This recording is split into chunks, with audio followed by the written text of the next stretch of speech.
Hello students, स्वागत है आप सभी लोगों का ईएमआई के लेक्चर नंबर 5 में। तो बेटा ईएमआई के इस लेक्चर नंबर 5 में जो हम चीज़ें पढ़ने वाले हैं मैं आपको हल्का सा ब्रीफ कर देता हूँ। यहाँ पे सबसे पहले हम लोग जब तक जो चीज़ें करी थी हम लोगों ने मतलब जो फ्लक्स निकाला था या रेट ऑफ चेंज जो फ्लक्स निकाला था जो कि ईएमएफ के बराबर आ रहा था उसका मैग्नीट्यूड, उसी के ऊपर बहुत ही कुछ शानदार सवाल करेंगे।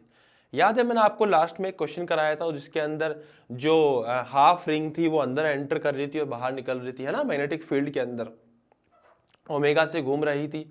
तो उसी प्रकार का मैं आपको एक सवाल कराऊंगा, बहुत ही प्यारा सवाल है। सबसे पहले आप सवाल को नोट डाउन कीजिए और खुद करने का प्रयास कीजिए। सवाल देखिए, एक्चुअली क्या हो रहा है, यहाँ पे एक मैग्नेटिक फील्ड है।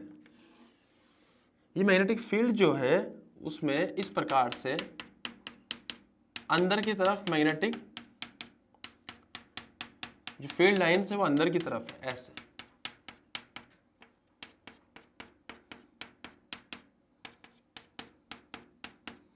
ऐसे, ठीक है, ऐसे फील्ड लाइन्स अंदर की तरफ है। अब हम क्या करने वाले हैं, जैसे मान लीजिए मैं आपको एक सिंपल चीज समझाता हूं यहाँ पे कि हम लोग क्या करने वाले हैं। यहाँ पे हमारे पास में एक लूप है जो कि एक स्क्वायर लूप है। कौन सा लूप है? Square loop. अरे गेटिंग माय पॉइंट? एक स्क्वायर लूप है हमारे पास में और t बराबर 0 पर इसका राइट साइड जो है, राइट एंड जो है वो इसमें एंटर करने वाला है मैग्नेटिक फील्ड में। Getting my point? बट जो मैग्नेटिक फील्ड है, मैं आप लिख देता हूं यहाँ पे, जो मैग्नेटिक फील्ड है वो है 10 टेस्ला। उसका मैग्नीट्यूड जो है मैग्नेटिक फील्ड का वो 10 टेस्ला दे रखा है हम लोगों को। यहां से अपना जो लूप था वो एंटर करने वाला है, बहुत ही बढ़िया शानदार। जो लूप की लेंथ थी वो दे रखी है हम लोगों को 5 मीटर। एक साइड की लेंथ, साइड लेंथ जो दे रखी है 5 मीटर दे रखी है। लूप की जो रफ्तार थी मैं यहाँ पे शो कर देता हूं, जो रफ्तार थी वो थी 10 मीटर पर सेकेंड। Getting my point? अबे आ रहा है ना समझ में? अब ये 5 मीटर का है और मजे की बात क्या है कि चौड़ाई है मैग्नेटिक फील्ड की, ये भी हमें दे रखी है कितनी? 15 मीटर। अबे सही है ना? तो भैया लूप है जो कि 10 मीटर पर सेकंड से एंटर कर रहा है। टोटल 5 मीटर की इसकी लंबाई है। इस मैग्नेटिक फील्ड में एंटर किया जिसका जो टेस्ला था वो 10 टेस्ला था। अबे सही है ना? जो मैग्नेटिक फील्ड का इंटेंसिटी थी वो मतलब जो उनका मैग्नीट्यूड था वो 10 टेस्ला था। इसमें एंटर करेगा, चलेगा चलेगा चलेगा चलेगा चलेगा, उसके बाद बाहर निकलेगा। तो पहले एंटर करेगा, फिर अंदर चलेगा, फिर बाहर निकलेगा। तो इस पूरे केस में हमें बताना है, हमें इस पूरे खेल का t बराबर यहां शुरू हो रहा है, पूरे खेल का ड्रॉ करना है। कौन कौन से डायग्राम मैं बता देता हूं यहां पे आपको। Draw phi T and I T. Sir ये क्या होता है बेटा? फाई टी होता है फ्लक्स और टाइम का डायग्राम। फ्लक्स किस हिसाब से चेंज कर रहा है समय के साथ, आई मेरी बात समझ में? उसके बाद है करंट और टाइम का डायग्राम, करंट की वैल्यू क्या क्या रहेगी समय के साथ। Getting my point? तो ये बेटा ये पूरा खेल है, इसको आपको ड्रॉ करना है। जल्दी से आप ड्रॉ कीजिए, उसके बाद फिर हम लोग आगे बढ़ेंगे। जल्दी से ड्रॉ कीजिए।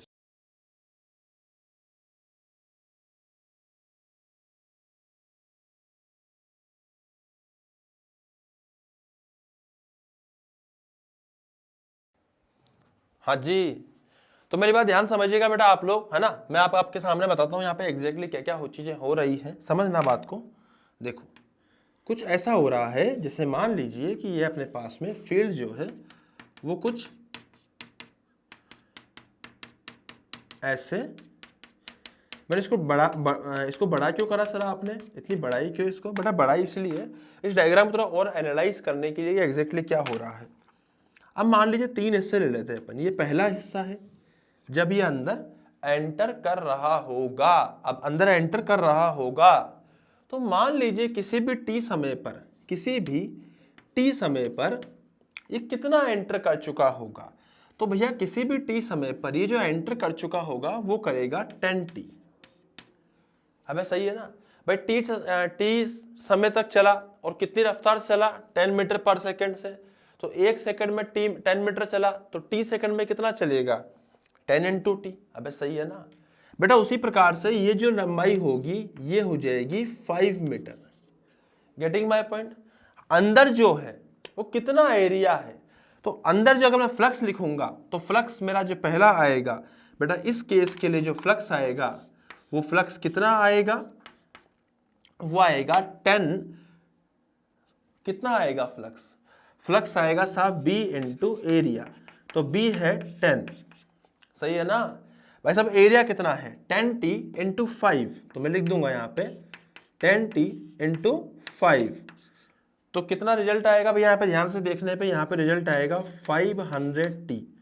This is the flux, this is what, ये फ्लक्स है 5 बराबर 500T, 500T के बराबर है हमारा फ्लक्स। गेटिंग माय पॉइंट, अबे सही है ना। तो ध्यान से बात अगर आप समझोगे तो यहाँ पे एग्जैक्टली ये हो रहा है, ये फ्लक्स है और ये टाइम है। अबे सही है, देखो फ्लक्स और टाइम में जो रिश्ता आया है वो स्ट्रेट लाइन का आया है, तो बना दीजिए ऐसे स्ट्रेट लाइन। अबे सही है ना। और कब तक स्ट्रेट लाइन में चलेगा ये, जब तक ये पूरा एंटर नहीं कर जाएगा, सही बात है। तो भैया टोटल लंबाई 5 मीटर थी, रफ्तार थी 10 मीटर पर सेकेंड, रफ्तार कितनी थी 10 मीटर पर सेकेंड। तो भैया अंदर एंटर करने में कितना टाइम लगेगा, डिस्टेंस अपॉन स्पीड, तो 5/10 इज 0.5 सेकेंड, तो 0.5 सेकेंड तक तो ये अंदर एंटर करेगा। अबे सही है ना, पक्का ना बेटा। जब पूरा एंटर कर चुका होगा, जब पूरा अंदर एंटर कर चुका होगा, ये देखो पूरा एंटर कर चुका है, इस केस में जो फ्लक्स आएगा वो आएगा B इंटू एरिया। B कितना है इस केस में 10, एरिया कितना है 5 इंटू 5 25, तो फ्लक्स कितना आया 250। अबे सही है ना, कितना फ्लक्स आया 250, तो 250 का यहाँ पे फ्लक्स आ रहा है वेबर में, तो मैं लिख दूंगा यहाँ पे 250 तक ये फ्लक्स रहेगा मैक्सिमम। अबे सही है ना, मतलब ये फ्लक्स 0 से लेकर 250 पहुंच जाएगा। अब जब तक ये अंदर एंटर कर चुका, एक बार एंटर करने के बाद जब तक अंदर चलता रहेगा तब तक इसका जो फ्लक्स है वो 250 ही रहेगा। अबे गेटिंग माय पॉइंट। उसके बाद ये निकलना चालू कर देगा बाहर की तरफ। तो बेटा निकलना कब चालू करेगा, जब ये यहां पहुंच चुका होगा, मतलब यहां तक, इस समय तक तो फ्लक्स जो होगा वो 250 ही रहेगा। अबे समझ में आ रहा है ना। सोच एंटर करा जो, जब एंटर करेगा तो उस टाइम पर इसका जो फ्लक्स है अंदर की तरफ जाने वाला वो बढ़ रहा होगा।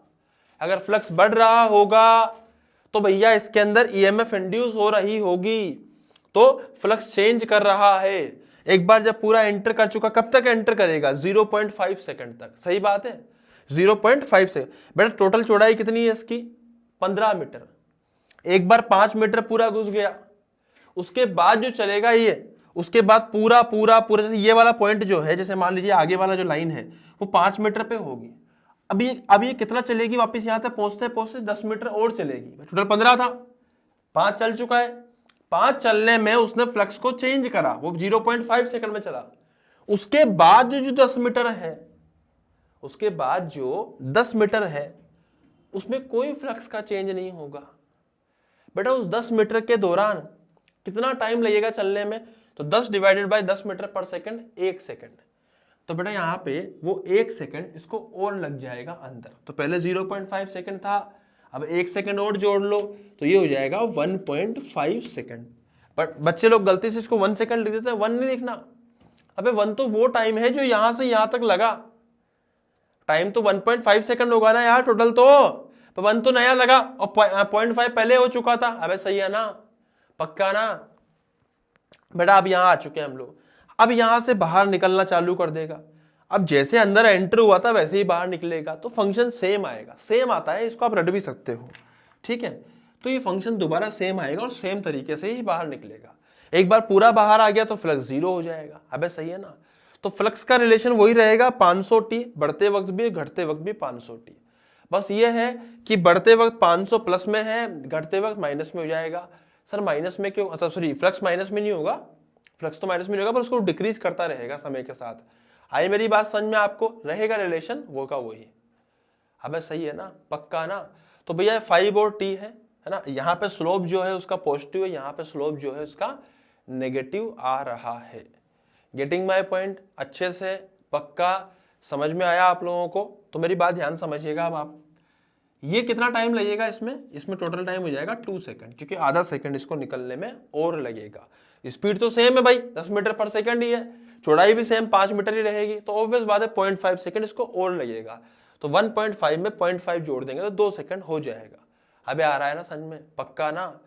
तो भाई साहब अब एक और चीज सुन लो, अब मैं बात करूंगा आईटी की, आईटी डिपार्टमेंट, इनकम टैक्स, सही बात है ना? तो भैया आईटी मतलब करंट और टाइम के बीच में रिलेशन निकालना है। करंट क्या होता है? करंट साहब होता है 1 by resistance into rate of change of flux. Getting my point? पक्का ना? तो पहले क्या होगा, देखो rate of change of flux is 500, तो करंट जो आएगा वो आएगा 500 बाय आर, मैग्नीट्यूड वाइज, सही बात है। तो करंट जो होगा, मान लीजिए पहले करंट जो था वो पॉजिटिव था, तो ऑब्वियस बात है पहले करंट जो आएगा वो पॉजिटिव आएगा, और कितना आएगा 500 बाय आर। अबे सही है। उसके बाद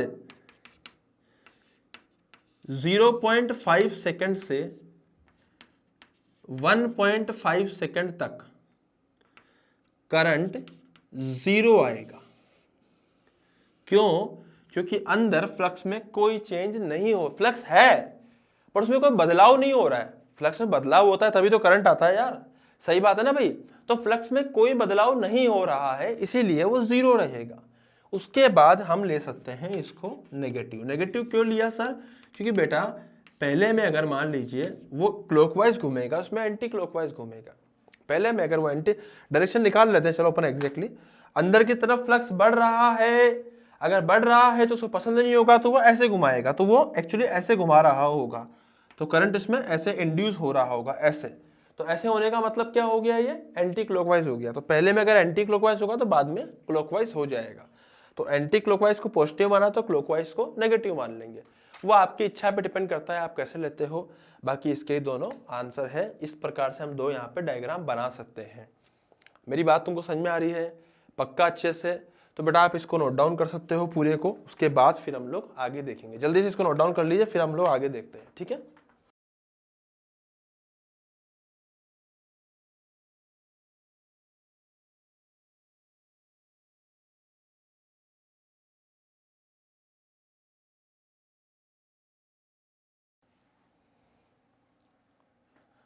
हाँ जी भाई, अब मैं आपको इसी के अंदर एक धमाकेदार सवाल और कराऊंगा।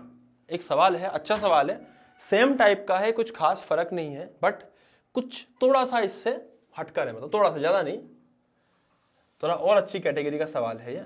यहाँ मैं पूरा फील्ड बना लेता हूँ पहले तो इस प्रकार से। बेटा सेम टाइप का सवाल है, आप आराम से देखिए, कोई घबराने की जरूरत नहीं है, सवाल नहीं डराएगा आपको। ये हम लोगों ने ले लिया है, ठीक है? इसको हम लोग ले सकते हैं कितना, 10 मीटर, तो ये भी हो जाएगा 10 मीटर। Getting my point? तो ऑब्वियस बात है जो एंगल हो जाएगा, this angle will be 45 degree. Getting my point? पक्का? अब मेरी बात समझना, ये जो एंटर कर रहा है ना यहां से, वो एंटर कर रहा है कितनी स्पीड से, मैं लिख देता हूं यहां पे 5 मीटर पर सेकंड कर दीजिए इसको, 5 मीटर पर सेकंड, ठीक है? तो 10 मीटर का इसका बेस की लंबाई है और 5 मीटर पर सेकंड से ये 90 डिग्री का एंगल एंटर कर रहा है, जो कि एक आइसोसेलेस ट्रायंगल है, 45 45 और ये 90 डिग्री। आइसोसेलेस ये 10 मीटर दोनों बराबर है इसके, सही बात है ना? तो 5 मीटर पर सेकंड से ये एंटर कर रहा है बेटा, एंटर कर रहा है, तो जब ये बिल्कुल टच हुआ तो t बराबर 0 था, मतलब टच हो चुका था यहाँ पे। Getting my point? तो अगेन हम लोगों को क्या ड्रॉ करना है सवाल के अंदर, हम लोगों को same draw phi t and I T. फिर से हम लोगों को फ्लक्स टाइम और करंट टाइम ड्रॉ करना है जल्दी से।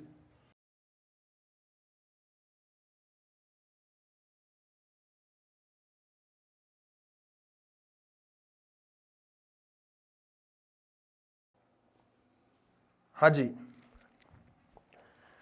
तो मेरी बात को ध्यान समझिएगा आप लोग। सबसे पहले क्या करेंगे हम लोग, यहां पे चेक करेंगे कि कितना एंटर हो चुका है। तो मान लीजिए 5 मीटर पर सेकंड से जा रहा है। बेटा t बराबर t समय पर ये एंटर हो चुका होगा 5t। अब सही बात है, 5 इंटू टी। तो सिमिलरली अगर ये एंगल 45 डिग्री है तो ये लंबाई भी 5t ही हो जाएगी। हमें सही है ना, तो ये भी 5t और ये भी 5t।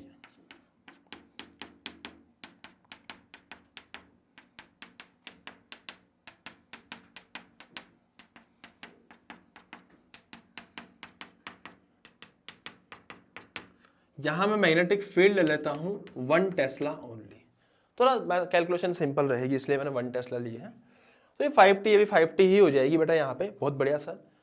सबसे पहले हमें यहाँ के लिए फ्लक्स देखना है। तो यहाँ फ्लक्स क्या आ रहा है, फ्लक्स ये वो वाला फ्लक्स है जब ये एंटर कर रहा होगा।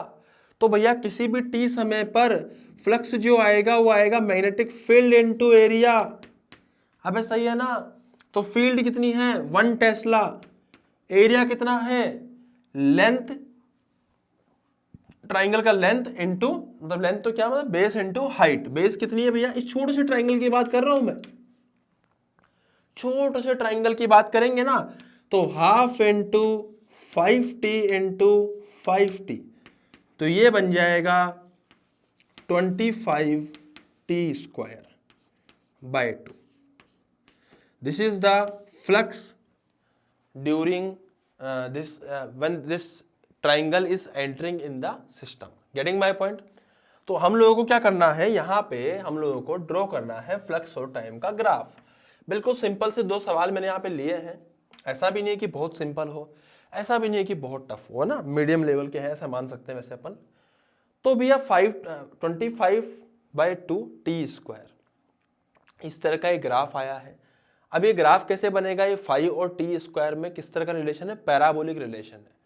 तो बेटा याद करो कि जैसे मान लीजिए y बराबर एक्स स्क्वायर दे रखा है, तो इसका पैराबोला कैसे बनता है भाई, ये वैसा ही तो ग्राफ है ना, 5 बराबर टी स्क्वायर। अगर मान लीजिए y बराबर एक्स स्क्वायर होता, इसका ग्राफ कैसा बनता है इसका, y बराबर एक्स स्क्वायर का। तो भैया x की वैल्यू चाहे प्लस मान लीजिए चाहे नेगेटिव मान लीजिए, वो y हमेशा ऊपर ही होता। तो ऐसा ग्राफ इसका बनता है, सही बात है। तो सिमिलरली इसका ग्राफ भी कुछ ऐसा ही बनेगा, ऐसे ये ऊपर तक जाएगा, सही बात है। कितने समय तक एंटर करेगा, 5 मीटर पर सेकंड से एंटर कर रहा है, 10 मीटर एंटर करना है 2 सेकंड तक करेगा। तो लिख दीजिए यहां पे 2 सेकंड। हाँ सही है ना। उसके बाद जब ये पूरा एंटर हो चुका होगा बेटा, जब ये पूरा एंटर हो चुका होगा तो इस वक्त इसका फ्लक्स कितना आएगा, तो इस वक्त इसका फ्लक्स आएगा कितना आएगा, area multiply by magnetic field. तो फील्ड कितनी है 1 है, और एरिया कितना है इसका, एरिया है हाफ बेस इंटू हाइट। तो भैया बेस कितना है 10, हाइट कितनी है 10, 10 into 10 is 100, 100 divide by 2 is 50। अब सही है ना। बेस कितना है 10, हाइट कितनी है, total height 10, 10 into 10 100, 100 into half 150 only. तो कितना हो जाएगा ये 50 वेबर। तो बेटा ये रहेगा 50 वेबर ही रहेगा। और ये कब तक रहेगा 50, जब तक ये दोबारा बाहर निकलने का प्रयास शुरू ना कर दे, सही बात है। मतलब इसका जो एक तिकोना कॉर्नर है, एक बार ये एंटर करेगा, पूरा कितना एंटर करेगा साहब 10 मीटर एंटर करेगा। अब सब इसकी चौड़ाई तो आपने दी ही नहीं, तो दे देता हूं मैं यहाँ पे 20 मीटर लिख देता हूं, सही बात है। अब ये कितना एंटर करा पहले, जब ये एंटर करा तो 10 मीटर एंटर करा, तो 10 मीटर तो पहले ही ये घेर चुका था। अब ये कॉर्नर को कितना चलना है, 10 मीटर और चलना है। तो बेटा कॉर्नर अगर 10 मीटर और चलेगा तो कितनी स्पीड चल रहा है 5 मीटर पर सेकंड से। 10 मीटर चलने के लिए 2 सेकंड और चाहिए, तो कितने सेकंड तक चलेगा 4 सेकंड तक। अबे सही है ना, पक्का ना। उसके बाद बाहर निकलना चालू कर देगा। बेटा जिस हिसाब से अंदर एंटर किया था उसी हिसाब से बाहर निकलेगा। तो ग्राफ जो है उसका किस प्रकार से बनेगा, एक काम करते हैं, बना ही लेते हैं हम लोग ग्राफ। तो बेटा ग्राफ जो बनेगा मैं बना देता हूं यहाँ पे इस प्रकार से। आप समझना ये थोड़ा सा अलग आएगा, हल्का सा। कैसे अलग आएगा साहब, देख समझना मेरी बात को। मान लीजिए कि जो हिस्सा यहाँ पे, अब देखना यहाँ पे क्या होगा, यहाँ पे जो बचा हुआ हिस्सा है वो अंदर है, फ्लक्स जो है वो बचे हुए हिस्से के हिसाब से आएगा। तो इसका अगर मुझे एरिया लिखना पड़े, इसका अगर हमें एरिया लिखना यहाँ पे अगर पड़ेगा तो हम एरिया कैसे निकालेंगे बेटा? इसका एरिया निकालना पड़ेगा पूरे का एरिया माइनस इसका एरिया। अबे सही है ना? तो पूरे का एरिया कितना हो जाएगा? पूरे का एरिया तो साहब 50 माइनस इस आगे वाले का एरिया कितना हो जाएगा साहब? अब मान लीजिए कि भाई किसी भी टाइम टी पर 5 मीटर पर सेकंड चल रहा है तो 5t तो हो जाएगा 25t बाई कितना हो जाएगा 25/2 टी स्क्वायर। कुछ ऐसा रिलेशन आया है। अबे सही है ना? कुछ ऐसा इस प्रकार का ये रिलेशन आया है। तो हालांकि ये बहुत खतरनाक सा रिलेशन यहाँ पे हो जाता है, बहुत खतरनाक सा रिलेशन हो जाता है। इसका ग्राफ भी थोड़ा ऐसा ऊटपटांग सा बनेगा, बट जनरली आपसे ये चीज नहीं पूछी जाएगी। आपसे जो पूछा जाएगा वो या तो ऐसा पूछ लेंगे कि इसको वो लोग इनफाइनाइट तक ले जाएंगे, है ना, ताकि वो सिर्फ एंटर करने की बात करेंगे, निकालने की बात नहीं करेंगे। जनरली ऐसा होगा, ठीक है, चाहे वो एम्स का एग्जाम ही क्यों ना हो, वो आपको यहाँ पे इस तरह से चीजें नहीं करेंगे कि इसको पैक कर दिया जाए और यहाँ पे लिखा। हाँ, आईआईटी में चीज पूछ सकते हैं, और आईआईटी का फिर क्योंकि आईआईटी में फिर मैथमेटिकल ग्राफ बनाना हमारे लिए बहुत ईजी हो जाता है। इन सब का ग्राफ हमारे लिए इस्तेमाल, इन सब का ग्राफ बनाना हमारे लिए बहुत ईजी होता है, क्योंकि वो मैथमेटिक्स हमें ढंग से पढ़ी होती है। तो आप मैथमेटिक्स तो यार ये चीज़ तो उनके लिए बहुत नॉर्मल है, बट हम लोगों के लिए ये चीज़ थोड़ी सी टिपिकल हो जाएगी। मतलब हम लोगों के लिए, मतलब जो बच्चे मेडिकल की तैयारी कर रहे हैं उन लोगों के लिए। Getting my point? तो हम लोग इसको इनफाइनाइट तक ले सकते हैं, या फिर हम लोग ऐसे कह सकते हैं कि भैया हमें 4 सेकंड तक बताना है, तो 4 सेकंड तक तो हम इजीली बता पाएंगे। अब मेरी बात समझना, अगर मैं बात करता हूं करंट की, तो करंट पहले कितना आएगा? करंट आता है 1 रेजिस्टेंस d∅dt। तो बेटा 25/2 इंटू 2t, 2 से 2 कैंसिल आउट हो जाएगा, ये बचेगा 25/r into T. This is what? This is current. जो करंट का रिलेशन आया वो एक स्ट्रेट लाइन रिलेशन आया है। तो अगर मैं करंट का रिलेशन यहां पे ड्रॉ करूंगा, मतलब मैं यहां पे करंट का ग्राफ ड्रॉ करूंगा, तो एक स्ट्रेट लाइन ग्राफ आएगा जिसका स्लोप होगा 25/r। फिर r is the resistance of the material. वो कुछ भी हो सकता है, वो आपको क्वेश्चन में गिवन होगा, अगर नहीं भी गिवन होगा तो आपको r के हिसाब से लिख देना है। ग्राफ तो ऐसा ही बनेगा। उसके बाद बेटा फ्लक्स जीरो था, सॉरी फ्लक्स कांस्टेंट था, तो करंट जीरो आएगा। तो उसके बाद करंट जीरो रहेगा जब तक ये बाहर नहीं निकलता। तो हम लोगों के लिए अगर क्वेश्चन आएगा तो उसको बाहर निकालने का बात वो नहीं करेंगे। अगर उन्होंने ऐसी बात करी तो सवाल बहुत टफ हो जाएगा। वैसे 99.99% चांस है कि नहीं करेंगे। फिर भी अगर आपको कुछ पूछना हो तो आप मुझसे बाहर आके पूछ सकते हो कि इसका ग्राफ हम लोग, मतलब इन सब चीज़ों का ग्राफ हम लोग कैसे बना सकते हैं। तो अगर आपको ऐसे मैथमेटिक्स पढ़नी हो तो मैं आपको जरूर बताऊंगा, आप मुझसे पूछ सकते हो। बट बेटा इस क्लास के लिए अपन इसको यहीं पर रख सकते हैं, मतलब इस क्लास के लिए क्या, इस लेक्चर के लिए हम लोग इस चीज़ को यहीं पर रख सकते हैं कि यहाँ करंट जीरो हो जाएगा। आई मेरी बात समझ? तो टिल 4 सेकंड तक हम लोगों ने ग्राफ बना लिया है। या फिर ऐसा कहो कि हमें अगर ये इनफाइनाइट तक दिया हो तो हमें से इसका एंटर करवाने का ग्राफ हम बना चुके हैं और अंदर चलाने का ग्राफ हम लोग बना चुके हैं। ये चीज ऐसी है जो हमारे लिए नीट में भी आ सकती है, कोई बहुत बड़ी बात नहीं है। मैंने कहा जब बाहर निकलता है तो ही वो टिपिकल पड़ता है, अंदर एंटर कराने वाला कोई टिपिकल नहीं है। Getting my point? अच्छे से, क्योंकि सिर्फ एरिया निकाल के अपने को डिफरेंशिएट करना पड़ता है, वो बहुत सिंपल सा डिफरेंशिएशन यहाँ पे गिवन है। तो बेटा ये पूरा ग्राफ है जो आपको नोट डाउन करना है। इसके ऊपर मैं सफिशिएंट क्वेश्चन करा चुका हूँ। आज के दोनों सवाल बहुत ही बढ़िया और शानदार कैटेगरी के सवाल थे। इसमें आपने एक नहीं कई सारे कॉन्सेप्ट एक साथ सीखे हैं। कोई एग्जाम आपको ऐसा नहीं बोलेगा कि आप दोनों एक साथ ड्रॉ करो। हर एग्जाम आपको या तो इसको ड्रॉ करने को बोलेगा, या इसको बोलेगा, या सिर्फ फ्लक्स पूछेगा, या उस तरह की कांस्टेंट है कि नहीं है सिर्फ ये पूछेगा। मतलब बहुत सिंपल से एक ही सवाल के अंदर बहुत सारे सवाल यहाँ पे बन सकते हैं। इसीलिए मैंने आपको 2 सवाल कराए हैं। इन 2 सवालों का मतलब है आपको बहुत सारे सवालों की एक साथ यहाँ पे प्रैक्टिस हो गई है। तो बेटा ढंग से नोट डाउन कीजिए, उसके बाद फिर हम लोग आगे बढ़ेंगे। जल्दी से नोट डाउन कीजिए इसको।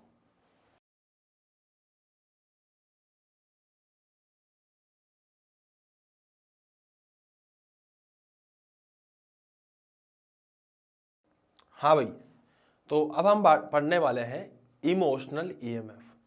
हालांकि तुमने किताबों में देखा होगा यहाँ पे इमोशनल ईएमएफ लिखा होता है, मैंने थोड़ा नाम बदल दिया, इसका इमोशनल ईएमएफ कर दिया। 2 वर्ड मतलब इसके निकलते हैं, बाकी आप समझ सकते हो, ठीक है। इसका एक्चुअल मतलब मैं सिर्फ इतना समझाना चाह रहा हूँ कि this is E for charge, stand for charge, and motion second, motional EMF. Getting my point? चलो ठीक है। तो एक्चुअली हम लोग यहाँ बात ये करने वाले हैं, ये मेरी बात समझना, एग्जैक्टली होता क्या है, जैसे हम लोगों ने क्या करा, यहां पर एक प्लेट ली है, इस प्लेट को हम लोग एक मैग्नेटिक फील्ड में, समझना मेरी बात को,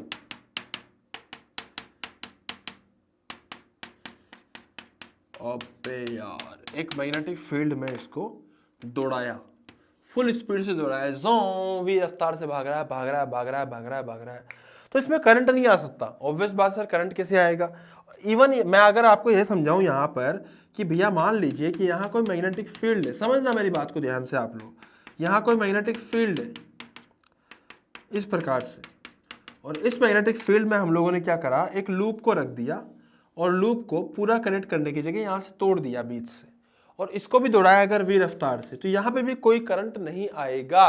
current will be zero in both the cases, I will be zero in both the cases, दोनों ही केस के अंदर करंट जीरो होगा। लेकिन एक बात का हमें विशेष तौर पे ध्यान रखना है कि दोनों ही केस के अंदर करंट तो जीरो होगा, लेकिन ईएमएफ तो हो सकता है। अबे सही बात है ना, बैटरी में बैटरीज में क्या होता है, करंट तो जीरो होता है अगर मान लो कहीं से कनेक्टेड नहीं है, पर ईएमएफ तो होता है ना, उसके अंदर दोनों पोटेंशियल के अक्रॉस, दोनों पॉइंट्स के अक्रॉस में कुछ ना कुछ पोटेंशियल डिफरेंस तो हो सकता है ना भैया। तो इसी प्रकार से यहाँ पर भी क्या होगा, ईएमएफ तो इंड्यूस होगा। अब सर वो कैसे होगा, उसकी कहानी मैं आपको हल्की समझाता हूँ। एग्जैक्टली क्या होता है ये मुझे नहीं पता, ये शायद किसी को भी नहीं पता, बट हमने क्या कहानी बनाई अपने हिसाब से, अपना दिमाग लगा के, अपनी थ्योरी बना के, अपने जूते पहन के, मतलब हमने अपने हिसाब से एक कहानी बना ली। वो कहानी कैसी है मैं समझाता हूँ आपको।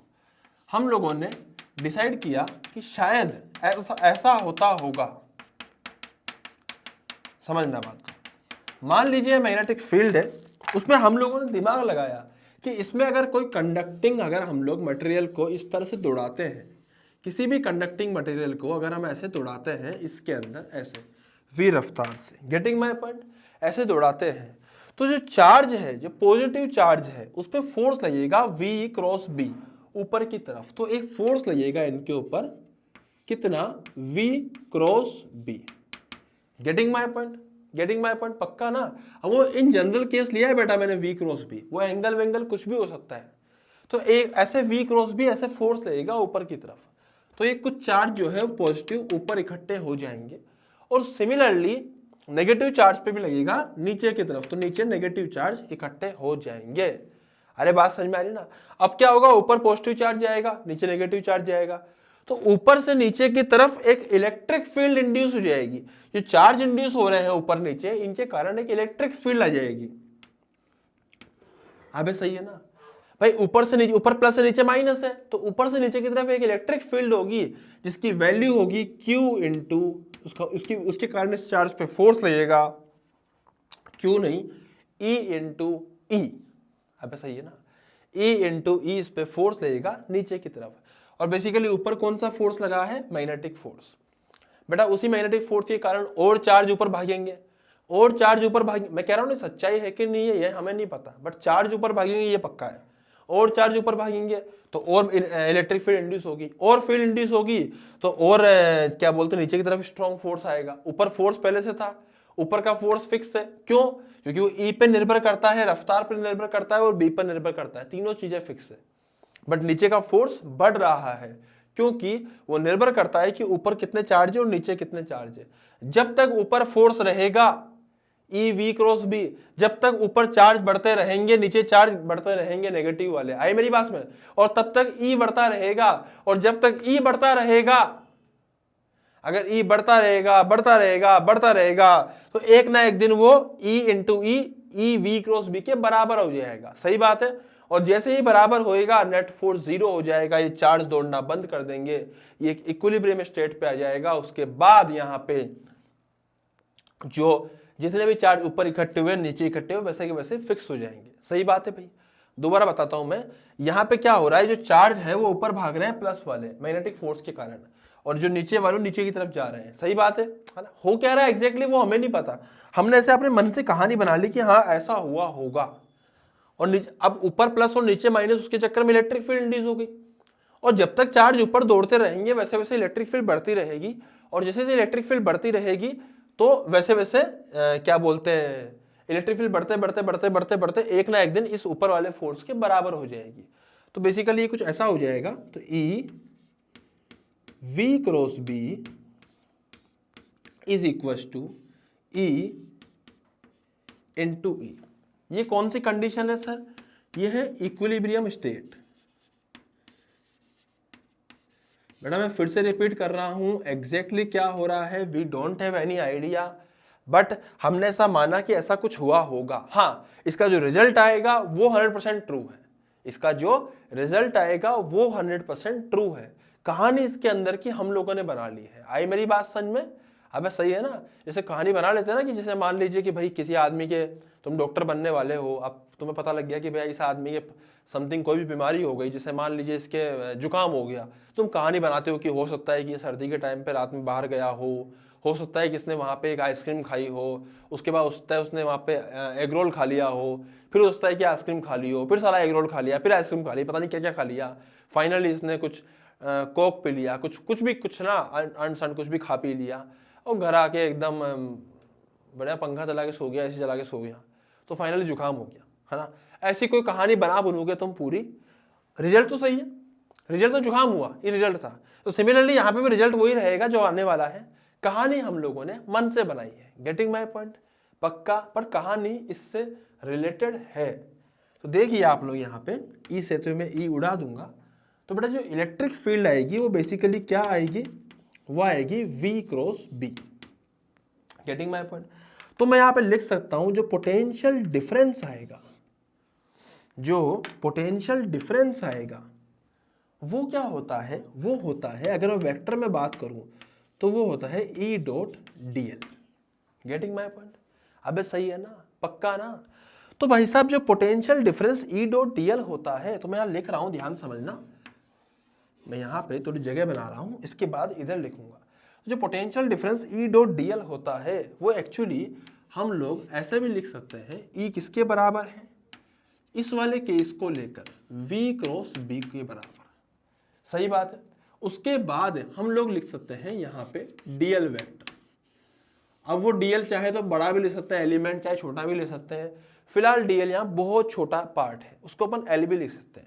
बुक्स में ऐसा भी लिखा होता है कि डेल्टा v बराबर V cross B dot l। आई मेरी बात समझ में? तीनों वेक्टर में होते हैं। कुछ लोग इसको ऐसे ही बोलते हैं, जैसे मान लीजिए इस पर्टिकुलर केस की बात करूं तो जो V क्रॉस B ऊपर आएगा, बेटा V क्रॉस B अगर ऊपर आएगा तो ऊपर V क्रॉस B, और L वेक्टर भी ऊपर की तरफ है, तो V क्रॉस B और L के बीच में एंगल कितना हो गया? 0 हो गया। तो V क्रॉस B एक वेक्टर था जो कि ऊपर की तरफ था।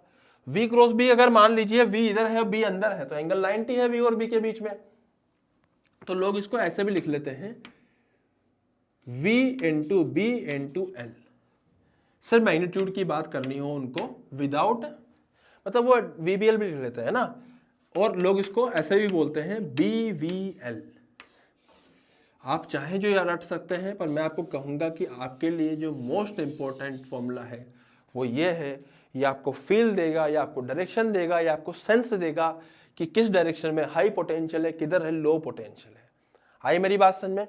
बाकी मैं आपको एक शॉर्ट ट्रिक समझाऊंगा हाई और लो के लिए पोटेंशियल कौन सा होता है। बाकी सबसे पहले आप इसको नोट डाउन कीजिए, उसके बाद फिर हम लोग इस पे और भी कुछ कुछ प्रैक्टिस के सवाल करते हैं। जल्दी से नोट डाउन कीजिए।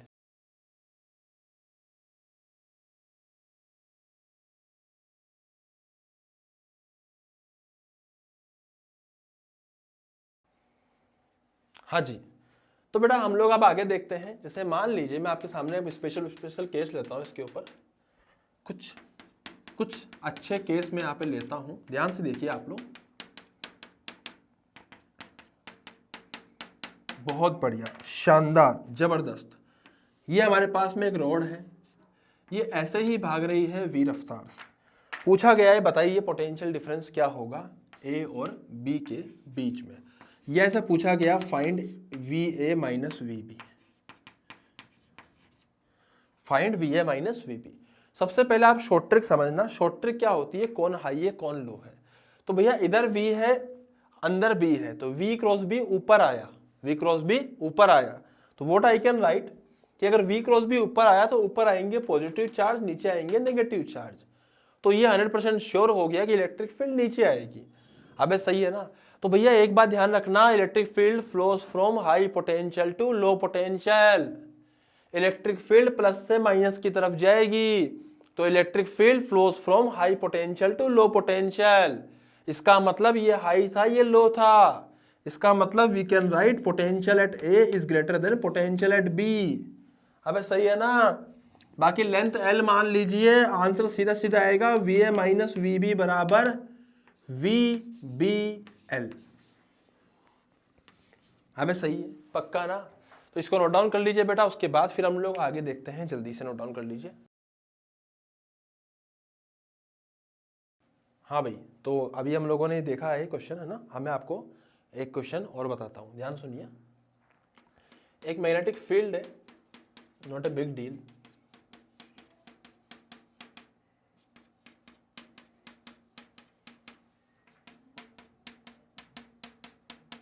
बेटा हम लोगों ने क्या करा, एक रोड ऐसे ले ली, ठीक है। ये रोड हमने ऐसे लेकर इसकी रफ्तार ले ली सामने की तरफ v। Getting my point. तो यहाँ पर जो एंगल आएगा वो आएगा 37 डिग्री। 37 डिग्री यहाँ पे आएगा।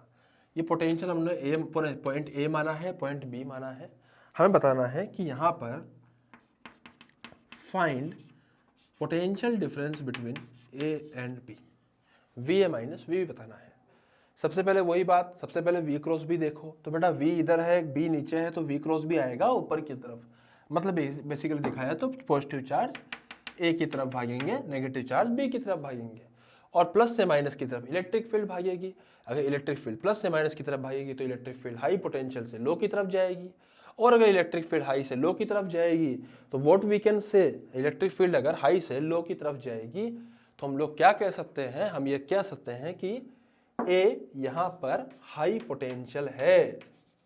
हमें सही है ना, इलेक्ट्रिक फील्ड तो हाई से लो तरफ जाती है यार, तो हाई से लो की तरफ जा रही है, इसका मतलब ए बड़ा है। इसमें क्या सोचना है इसके अंदर, सिंपल सी बात है। तो ए बड़ा है यहाँ पोटेंशियल। हमें सही है ना, पक्का ना। तो भैया हम कह सकते हैं कि V A is greater than V B. V is greater than V B. अब हमारा मेन काम क्या है, हमें यह समझना है कि भैया वी क्रॉस बी किधर आया। तो देखो वी इधर आया, बी इधर आया, वी क्रॉस बी, तो ये आएगा ऊपर की तरफ। वी क्रॉस बी आएगा ऊपर की तरफ। अब वी क्रॉस बी ऊपर की तरफ है और ये अपना डीएल वेक्टर है, सही बात है ना। तो इन दोनों के बीच में एंगल कितना है, तो भैया मेरी बात ध्यान से अगर आप समझोगे तो इन दोनों के बीच में जो एंगल है वो है अपना 53 डिग्री। सही बात है। तो अगर हम लोग यहाँ पोटेंशियल लिखेंगे V A minus V B का, तो हम लोग क्या लिखेंगे, हम लोग लिखेंगे वी क्रॉस बी, तो वो हो जाएगा वी इंटू बी, क्योंकि यहाँ पे एंगल 90 है। किस किस के बीच में, v और b के बीच में। भैया साहब v इधर है, b अंदर है, दोनों के बीच का एंगल 90 है, बट v क्रॉस b ऊपर है।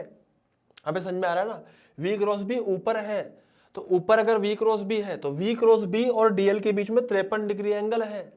तो v b into l into cos of 53 degree. And what is cos of 53 degree, हम लोग लिख सकते हैं यहाँ पे V B L. What is cos of 53 degree, क्या होता है भैया, ये होता है 3/5। अब ये कहां से आ गया सर, कोस 53 की वैल्यू 3/5 भी होती है, हमने पहले ही कई सारे लेक्चर्स में देखा है। नहीं देखा तो याद रख लेना, कोस 53 3/5, साइन 53 होता है 4/5। Getting my point. तो बेटा आप इसको नोट डाउन कर लीजिए। आज के लेक्चर को हम लोग यहीं समाप्त करते हैं। हम लोगों ने आज के लेक्चर में काफ़ी सारी चीज़ें देखी है, इमोशनल ईएमएफ भी देख लिया है। इसके ऊपर हम लोग और बेहतरीन सवाल करेंगे, बट आप लोग इन दोनों सवाल को नोट डाउन कर लीजिए। उसके बाद फिर हम लोग नेक्स्ट लेक्चर में मिलेंगे और नई नई चीज़ें सीखेंगे। Thank you so much. आते रहिए, सीखते रहिए। Thank you.